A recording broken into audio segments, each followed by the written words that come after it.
Hello everyone, I'm Leslie Cornwell, Certified Nurse Midwife with Empowering Midwifery Education. This next section has to do with the benefits of adding ancillary services to any midwifery practice. Legal disclaimer we put at the beginning of all of our presentations. This information is for educational purposes only. Content is not intended to substitute for legal, professional, or clinical advice. We strive to keep our information as accurate as possible, but make no guarantees on the adequacy. The course objectives: the student will be able to verbalize what are the services midwives can provide. They will also be able to verbalize exactly what is an ancillary service.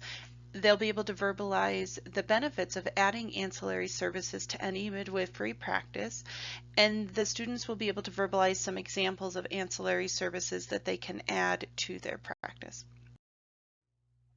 So why is this topic important? I think as midwives, particularly in my consulting business, I hear so often the mindset of being self-employed, exchanging your own time for money, doing the traditional birth things, home birth practice, birth center practice. And there's a lot of stressors with the unpredictability of risking out, the highs and lows, the demands, your time that's committed to those things. So a lot of times I talk to practices, whether they're starting out or expanding, the power of ancillary services. Ancillary services can increase financial freedom, can reduce the risk to the practice, reduce the risk of burnout. It improves the quality of care because you've got a lot of services under one space. Some of these things are part of the scope of midwives that they're currently not utilizing as services, and then some of the things are people you can add onto your team to add those services. The challenge with midwives is trying to be creative with our healthcare businesses, the revenue streams, particularly if you're taking insurance. There's only so much you can do with an office visit and codes, but if you start adding ancillary services, you really diversify and reduce the risk for your business, increase revenue, and support your families better. You want to do procedures, colonoscopies, pap smears, gynecological services. The list can go on and on and on of what we can offer as midwives, plus what we could hire onto our team. So as healthcare gets more and more expensive, and especially the obstetrical side, the malpractice is rising, clients, we want to have high quality care, so we want to keep our birth numbers low. You have to bring in revenue from other sources to complement and diversify the strength of your practice. So some of the different diagnostic and supportive measures that can be used, we've listed some examples. It could be while they're in the hospital, it could be at a birth center, it could be at a women's health clinic, it could be an outpatient urgent care. I mean, the list can go on and on. I've seen some amazing ancillary service relationships with ultrasound techs, with physical therapists that specialize in pelvic floor therapy, urinary incontinence, menopausal hormonal therapies. Get creative within your practice, childbirth education, doula services, lactation services. What are services your women would like to have, would like to be part of, that may or may not exist already in your community? Don't just think about the traditional medical things. They are an option, but get creative. As midwives, we do so many wonderful alternative therapies. Get a naturopath, get a chiropractor, get massage, get acupuncture. Think about all these amazing things that you can bring under your umbrella and transition to a full woman support center versus just maternity care, which is traditionally what midwives do.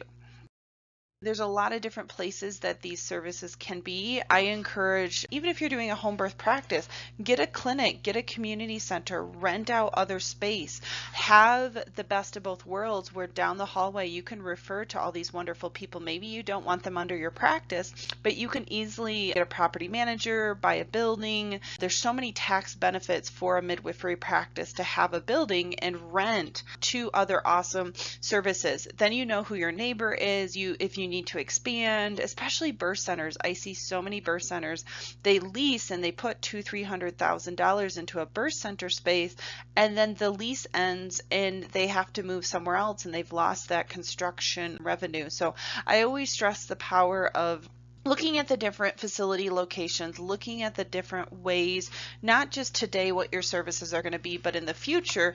And there's so many benefits if you own the community center and you rent out to all these wonderful ancillary services.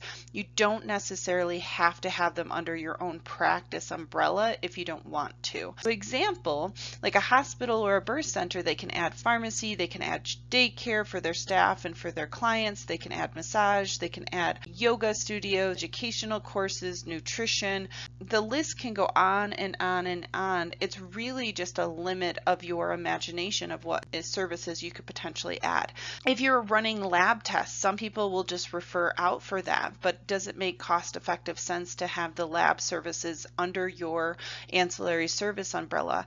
Ultrasounds. I've been working with a lot of clients, and the financial value of having ultrasounds in-house plus the benefit to those moms, particularly if you're trying to do a heartbeat at 9, 10, 11 weeks gestation and you don't get it with a Doppler, you can easily grab your ultrasound machine versus you send them to the hospital, and it takes some time and they're anxious and stressed out. So there's a lot of benefits to having some of these services you would refer out to. They may have to pay more for, they have to drive somewhere, they have to get an appointment. If you can have specialists, if you can have obstetricians, you can have MFMs in the building, you can have a family nurse practitioner to send your babies to after the first month of life. There's so many benefits of that continuity of care, continuing the philosophy and the mission of services that you've been offering within your practice.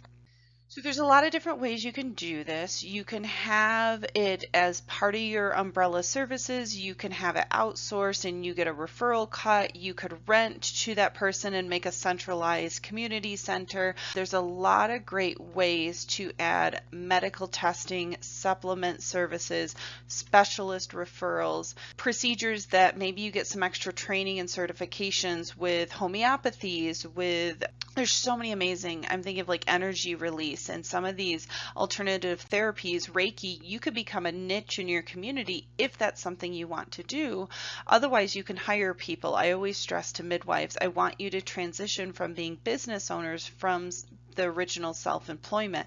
I want midwives to gradually start thinking, how can I create business operational systems that'll support the community versus I directly have to offer that service. I directly have to be the one running it, because we're only one person, and that limits our opportunities of serving more people when we just use only our time exchanged for money.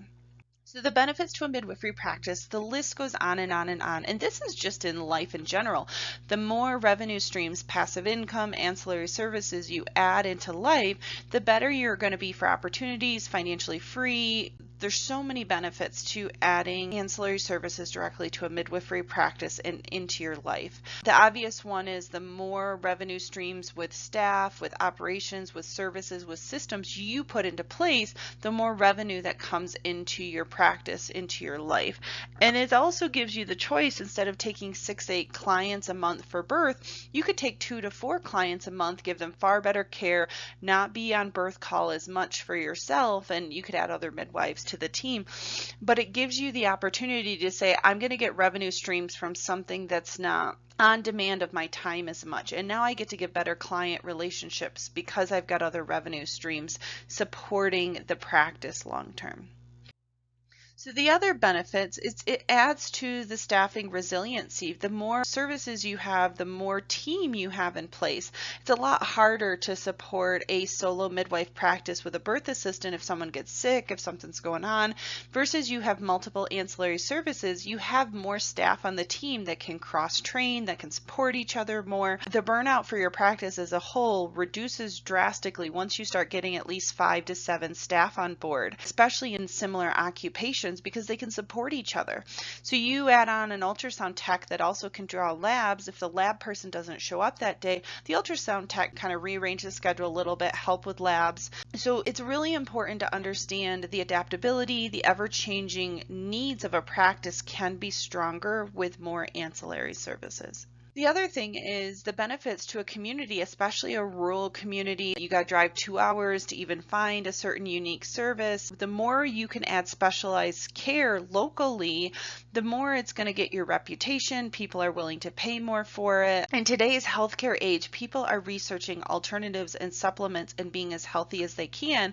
With the pandemic and with the broken healthcare system, people are really questioning and going back to decentralized healthcare system models. So I do see a lot more private practices coming around, but they have to be strong business owners. We can't just have a bunch of midwives and healthcare practitioners opening shop when they don't understand tax and legal and the benefits of having ancillary services and running a successful business versus just taking care of people. You have to be very highly educated. You have to find the experts, the best of the best in the field, the best lactation consultant in your community, the best childbirth educator, the best doula agency you could create, the best family nurse practitioner, pediatricians, chiropractors. You want the best so that you're branded as that high quality, and the services, they will pay what your fee schedule is willing to offer based on that value.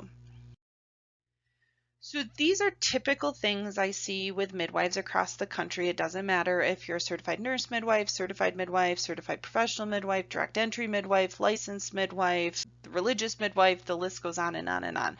Most midwives do birth. Most midwives in private community-based setting. There's a few that do women's health clinics, and I would love to see more of that model of services, but most of them do births, and they just keep their overhead simple, their services simple. They do prenatal care, birth, postpartum, sometimes newborn care the first month of life. So then your service line is very vulnerable, because if you're doing insurance, yes, if you're cash up front and it's all or nothing, that's one thing.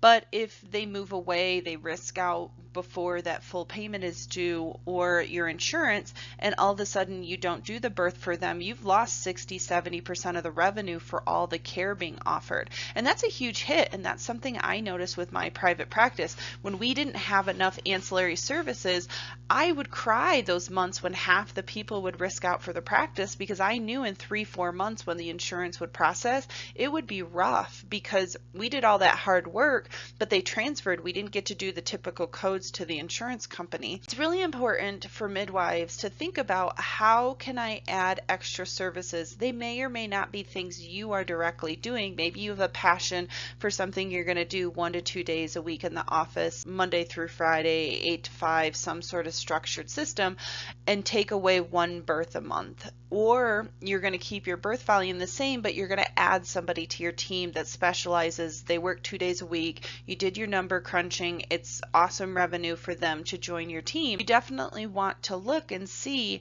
what is typical of a midwife and what are some creative things that we can offer or we can have join our practice by someone else. So postpartum care, it's typically done right after birth up to 6 weeks postpartum. There is a code with insurance for that, a CPT code, but I always stress those home visits are additional above and beyond.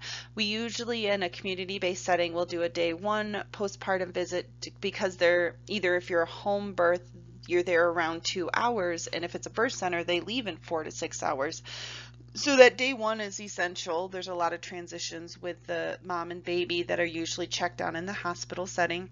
Day 5, 2 weeks, and 6 weeks. And I always challenge midwives, like day 1, I do think a midwife or a highly skilled midwife apprentice, a nurse should do that visit, because there's so much going on with screenings and testings and transition. But the day 5 and the 2 week could easily be done by a doula, a birth assistant, a nurse, a lactation consultant, someone to help you with giving a specialist in a different area, and then you do the 6 week visit, traditionally talking about contraception, seeing how transitions going, ending that maternity care services. So these are things I traditionally see in the home and the birth center setting, is just the prenatal care, birth, postpartum, home visits, sometimes newborn care, sometimes not. So the newborn care, I think it's great if we can offer it the first month of life. It's an extra 20-30% revenue to your practice if you're billing insurance versus your global cash, including it part of your care. I see a lot of, because our philosophy is so different than a lot of pediatricians and how they're trained, a lot less interventions for the baby the first month of life, a lot more success rates with breastfeeding, normal growth curves, less postpartum mental health disorders, because we're looking at the mom and the baby like they're a symbiotic relationship. So I love it when midwives take advantage of our full scope and do the newborn care the first month of life. But you've got to have a good collaborating relationship with a peds, a family practice provider, if something is outside of your scope, and after the first month of life that they transition to. Similar to prenatal care for the mom and birth, you want to have an obstetrician, someone that can help with referrals. The same thing goes to have in place the newborn care. So these other things I see midwives sometimes offer. I don't think it's personally the best use of our direct time to do childbirth education, doula services, lactation support. If you love to do it, awesome, great. But I'm just stressing, based on our skill set and value, find a phenomenal lactation counselor, lactation consultant. Find an awesome doula, childbirth educator that can be on your team. It's far more valuable of your time to focus on the procedures, the skills, the services that only a midwife can offer. If you've got other people that they specialize in these parts, these are excellent ancillary services, particularly if you are a women's health clinic or you are a practice that chooses to be in network with the Affordable Care Act. The code 99404 is an excellent code to collaborate with a lactation consultant in your community to offer those services under your practice and be able to share the revenue. It'll benefit the families greatly in the community. They now don't have to pay cash for that private lactation consultant, and a lot of insurance will pay 6 to 8 visits per calendar year that'll have great benefits to the families to focus on preventative lactation support, not just problem lactation support. Our culture has shifted greatly. The only time, quote unquote, you should call a lactation consultant is if you've got a severe problem or issue, because most people can't afford $200-300 for a lactation visit out of pocket when they've already paid out of pocket for their midwife and all these other things. Having a baby's expensive. So I love when we can team up with ancillary services. If you are a practice that has in-network contracts, there's a lot of benefits to getting a lactation counselor or a consultant on your team. There's a couple codes for childbirth education, but most of the time that's cash. There's a lot of resources and styles for childbirth education, but that's an awesome ancillary service to add to your team and get someone on so your clients, you know the style of education they're getting. It'll help improve the birth. It'll help decrease the calls for triage and questions when they've had proper education. So these are other typical services midwife practices offer. It's very interesting. I think certified nurse midwives, it's more part of their scope. Certified professional midwives will typically refer out for the gynecological and contraception services. Some of them are trained with their preceptors, but I would say most of the certified professional midwives tend to just stick with the maternity obstetrical side of things, not so much gynecological. If you're a women's health clinic, you're in network with insurance companies, contraception counseling is typically covered 100% as long as it's not a grandfathered in insurance plan. Pelvic plane, I mean, too many times our national average across the country is having 2 babies. People learn about midwives after they've had a bad experience. They're older, they're well educated, they've had kids before. That's the stereotype. So if you serve an Amish Mennonite community, you're not going to have a high turnover of staff. They're going to have one baby with you and have a relationship the next 20 years. But the traditional English community, they're having 1, maybe 2 babies with you on average, and you need to have some other revenue streams, some other continued relationship opportunities to use with them. So you definitely want to look at gynecological services, help them with well woman care. After having a baby, I think all women should have pelvic floor evaluation. See how things are going. Did things heal correctly? Are there any sexual health discomforts, issues? It's an area of women's health care that is not being met at all with sexual health services. And they would much prefer talking to a woman, a midwife, someone that can relate to their body and empathetic and understand to help them solve those more sensitive personal concerns. There's some other services that midwives can offer. Primary care. I think this is one that's really forgotten by midwives. We can do colds, we can do thyroid, hypertension, diabetes, before and after pregnancy, we can be their primary care provider. It's part of our scope of services. I know that most midwives aren't trained in it or aren't comfortable in it or really just don't keep up with the data, but it's really important, like for smoking, substance abuse, stress, weight loss, mental health concerns. We can take care of them outside of pregnancy for all these wonderful services. And so I just always want to challenge midwives. Look at your practice, look what you love to do, look what you're currently offering. Do you want to expand your services, get some training, some certifications, or do you want to add people onto your team that can offer like-minded services and continue?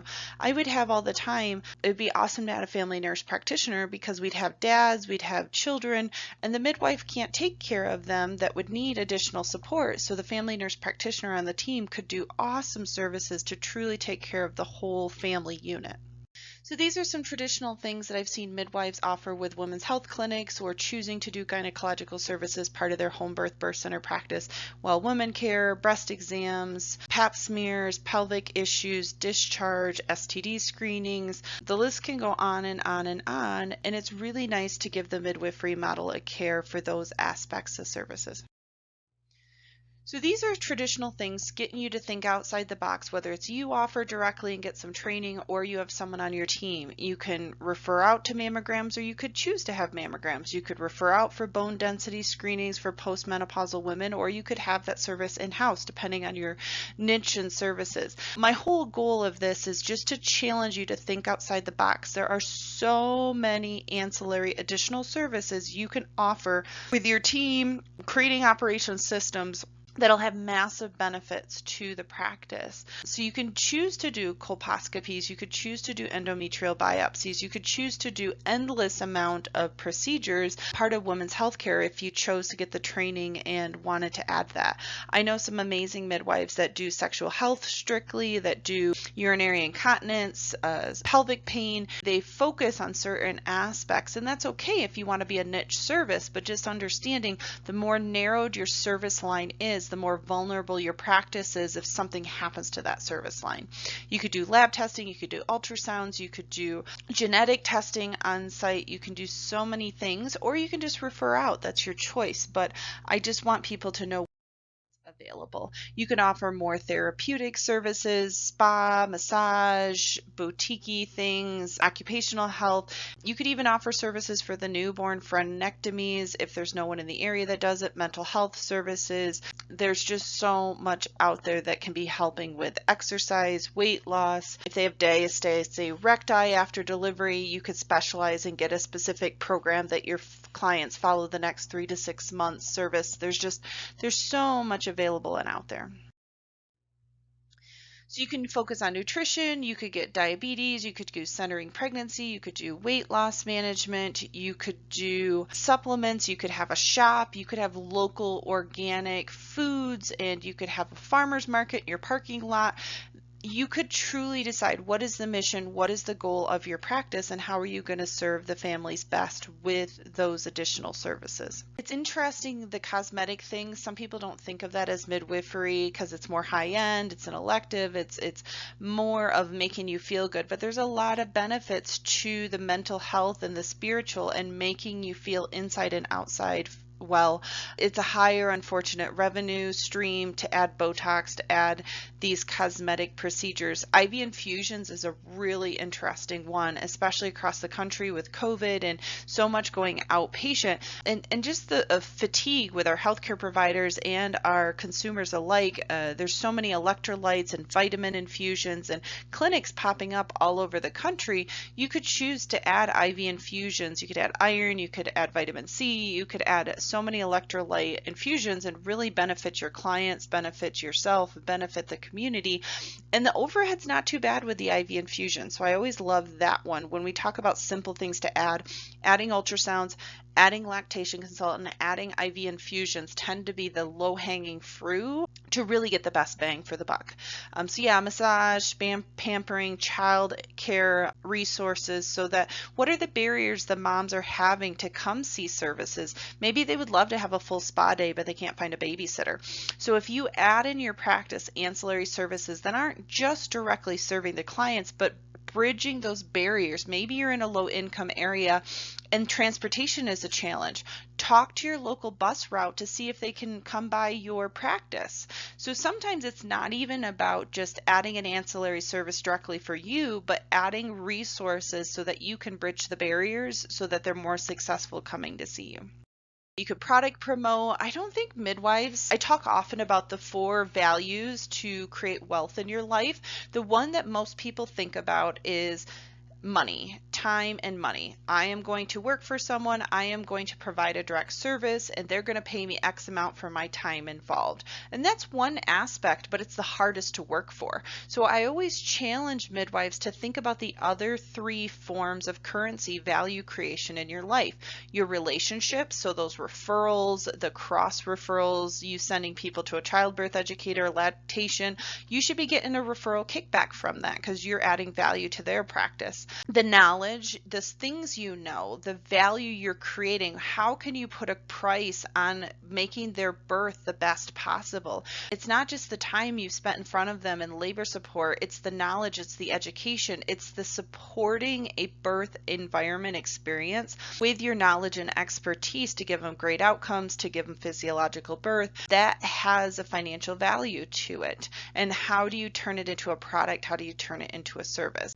The last option is value. Out of the 4 currencies, time, knowledge, relationships, value. So the more value you add, the more wealth creation you get. So the more systems you make, the more products you promote, the more resources you create for a community to serve more people, the more financial value you get from that.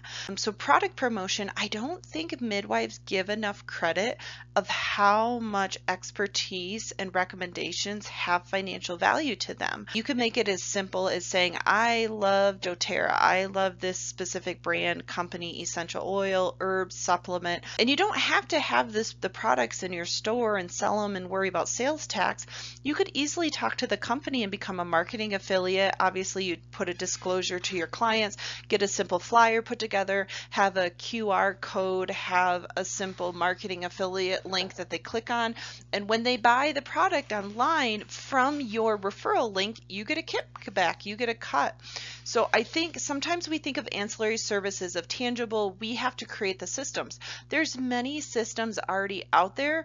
You just have to tap into value creation with them. So that's a one I love to add simple, like, hey, midwives, who are you always referring to? Oh, I refer to this awesome pediatrician, physical therapist. You could do a cross referral, or you could get financially compensated for that referral.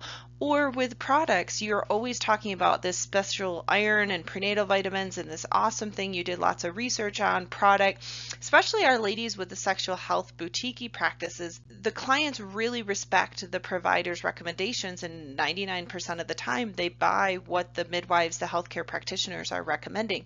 So you should get a cut from that. You're being a representative of that product or service. You could choose to have a boutique shop in your clinic. It could be simple with supplements. It could be a full line crafts and newborn things, breastfeeding support, pelvic floor, the whole primary care and mental health and weight loss. The list could go on and on what you want to have in that boutique shop. I do encourage midwives to make that a separate business entity. It's totally different than our service line, the industry, the taxes. I do encourage midwives just to at least make that a separate LLC, S corporation under their umbrella of services. So just as an overall summary, I really want to stress the power of diversifying and ancillary services to any business, particularly midwives. We want to give high quality care. We don't want to be an assembly line like the hospital. We don't want to take 8, 10, 12, 14 births a month, and then you don't have that relationship. You miss births, you're burnout, you're exhausted.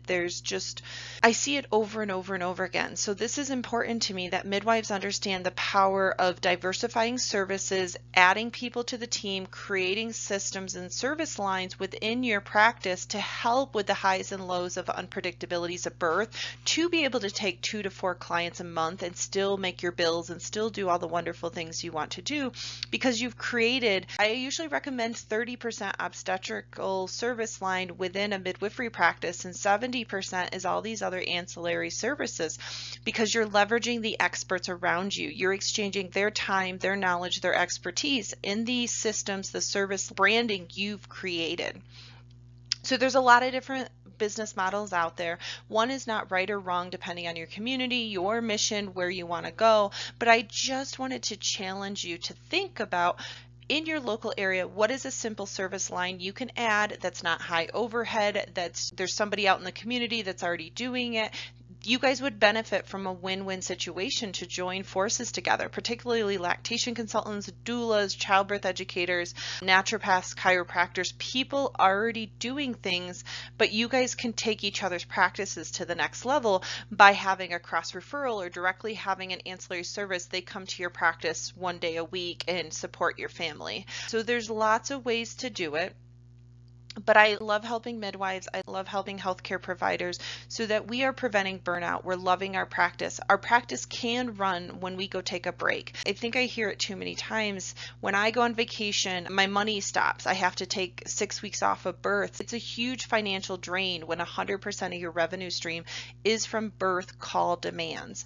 If we can start shifting that, where you are getting ancillary services, wonderful things, part of your umbrella, part of your team, you can make it as complicated and as simple as you want, but it will have immense value, short-term and long-term, to your business, to the community, to your opportunities in life.